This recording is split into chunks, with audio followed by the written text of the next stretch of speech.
অহ জানমণি জানমণি পইচা আছেনে জানমণি জানমণি পূজা চাবলে অ জানমণি পুতলা লাগে বেলুন লাগে আৰু লাগে কি হুপা হুপা বস্তু দিবলে নকৰোঁ যে মই চাকৰি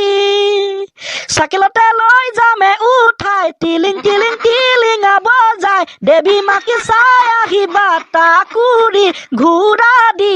উৰাই ঘূৰাই জানমণি জানমণি পইচা আছেনে জানমণি জানমণি পূজা চাবলে কি ফ্যান্টাস্টিক গান গাই দিলি তই বঢ়িয়া লাগিছে আবে পূজাৰ গান তই চাই থাক না এইবাৰ পূজাত যদি কোনোবাই হাতত ধৰা ধৰিকে ঘূৰি ফুৰে কাপোৰ বিলাকক কৈছোং দেই মই কম বোলো পাৰ্টনাৰ হে বোলো আগৰজনী কি হ'ল এইজনীতকৈ আগৰজনী দেখিবলৈ বহুত ধুনীয়া আছিলে মা কচম কমেই ও ইয়া তাৰ মানে এবাৰ পূজাত বহুকেইটা ৰিলেশনশ্বিপ ব্ৰেকআপ হ'ব আৰু তোৰ পিঠিত যে গৰু পিতন পৰিব হেতু খাটাং কাৰ পিঠিত গৰু পিতন পৰিব ল'ৰাকিটা মানে ছাৰ এইবিলাক পূজাৰ আলোচনা আপুনি নাজানিলে হ'ব ঠিক আছে তেনে ওকে ছাৰ লগতে গুড মৰ্নিং মৰ্নিং তহঁতে জানো না ৰাইজৰ মামা কোন ঐ ছাৰ আমি আগতে সকলোৱে ভূপেন হাজৰিকাদেৱক মামা বুলি কৈছিলো মানে ভূপেন মামা আৰু এতিয়া হৈ পৰিলে হিমন্ত বিশ্ব শৰ্মা হে আগতে চোন মানে কেইদিনমানৰ আগতে টিভিত ওলাই আছিলে বোলো সকলোৰে মামা ৰাইজৰ মামা হিমন্ত বিশ্ব শৰ্মা ঠিকে আছে দে এতিয়া আকৌ হিমন্ত বিশ্ব শৰ্মা ছাৰে ৰাইজৰ মামা হ'ল কেনেকৈ ঐ ছাৰ নেজানো কেনেকে জানিম আৰু টিভিত দেখিলোং বোলো সকলোৱে মামা মামা কৈছে ভাগিন মামা খেলখন লাগিল ইণ্টাৰেষ্টিং হৈ পৰিলে ৰাইজৰ মামা তাকে হে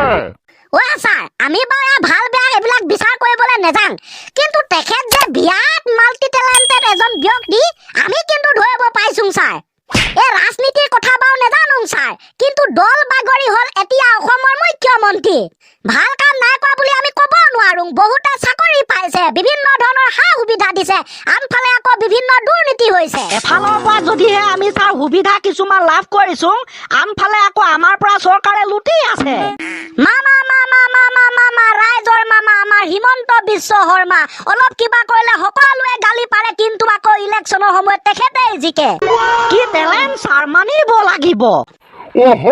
নো কামাই কি ধুনীয়াকে মিলাই দিছ বঢ়িয়া লাগিছে এ কি কৰিব ছাৰ টেলেণ্টেড মানুহৰ কথা ক'লে এনেকুৱাই হয় হ'ব তহঁতে যিটো ষ্টাইলত সুৰ লগাই কৈছ এনে কিবা এটা ভাল লাগিছে লগতে বন্ধুসকল আমি কাকো ভাল বেয়া এইবিলাক বিচাৰ কৰিবলৈ যোৱা নাই দেই এনে অলপ আলোচনা কৰিলো থেংক ইউ ছাৰ ৱেলকাম এই বিষয়টো ইমানতে আমি সামৰণি মাৰি দিছোং এতিয়া বেলেগ আলোচনা কৰিম অকে ছাৰ প্ৰথম প্ৰশ্নৰ উত্তৰ দিবি উৰেকান্ত হ'ব ছাৰ তই কচোন এক সপ্তাহতো 7 দিন থাকে যেনে সোমবাৰ মংগলবাৰ বুধবাৰ বৃহস্পতিবাৰ শুক্ৰবাৰ শনিবাৰ দেওবাৰ এই 7 দিনৰ ভিতৰত তোৰ কোন 3টা দিন আটাইতকৈ বেছি ভাল লাগে ছাৰ আটাইতকৈ বেছি মোৰ এটা দিনহে ভাল লাগে যেনে দেওবাৰ নাই তই 3টা দিন ক'বই লাগিব 3টা দিনটো ভাল লাগিবই লাগিব এইটো আকৌ কেনেকুৱা কথা ছাৰ এইবিলাক মই নাজানো পটাপট ক 3টা দিনৰ বিষয়ে ক ছাৰ উল্লু বনাই দিম নেকি বাৰু কি ভাবিছ ছাৰ হয় সপ্তাহত মোৰ 3টা দিন ভাল লাগে আহি গ'ল না লাইনত ক ছাৰ মোৰ ভাল লগা প্ৰথম দিনটো হৈছে সোমবাৰৰ আগৰ দিনটো ছেকেণ্ড দিনটো হৈছে শনিবাৰৰ পাছৰ দিনটো আৰু 3 নম্বৰ দিনটো হৈছে আটাইতকৈ বেছি ভাল পাওঁ ৰবিবাৰ অৰ্থাৎ দেওবাৰ দিনটো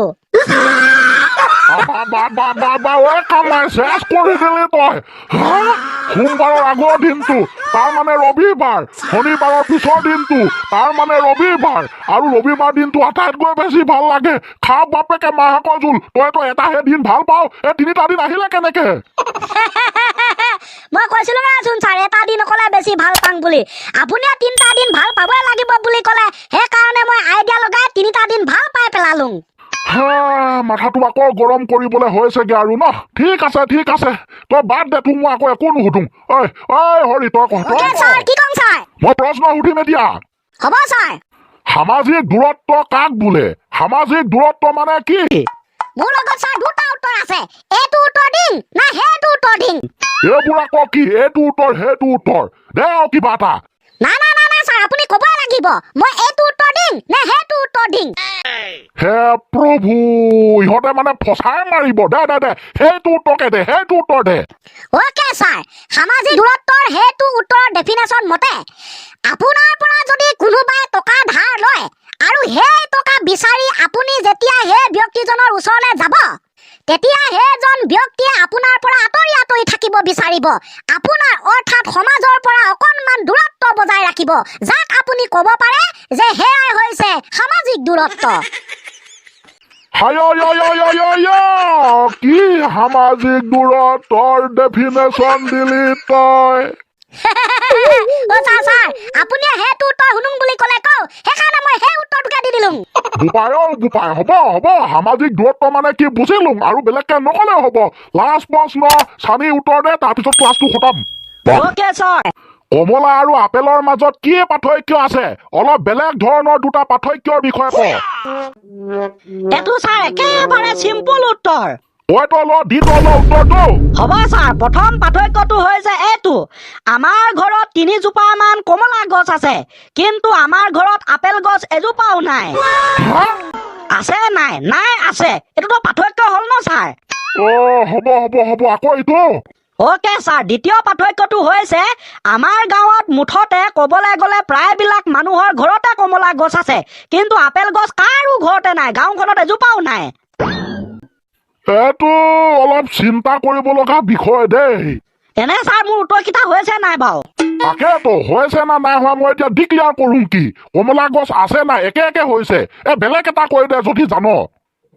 হ'ব ছাৰ কমলা আৰু আপেলৰ মাজত থকা এটা ধুনীয়া পাৰ্থক্য কৈ দিছোং দেই